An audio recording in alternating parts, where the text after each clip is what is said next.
Yon, welcome back mga kalapatids dito sa Dong's Kilop. So ayan, welcome back dito sa ating munting lot. So for today's vlog, yun, nakasalang na yung aking mga ginamit na mga breeders. Ayan, para sa darating na laban ngayong September pa naman mga kalapatids.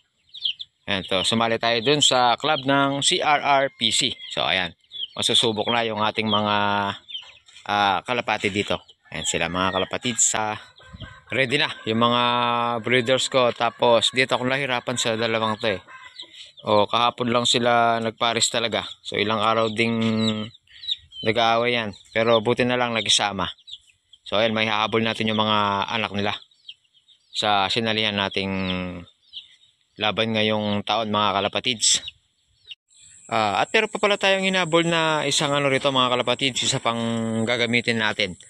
So ayan, nagpares na din sila. So ginamit ko muna yung pliers love ko kasi nga yung mga pliers ko ay naubos na, nagkawalaan na. So ayan mga kalapatids, ginamit ko muna to para sa kanilang dalawa.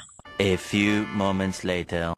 So ayun mga kalapatids, meron pala tayong ginagamit dito na probiotics. So ayan, galing sa isa nating kaibigan mga kalapatids. So ayan yung pangalan, Palos Probiotics.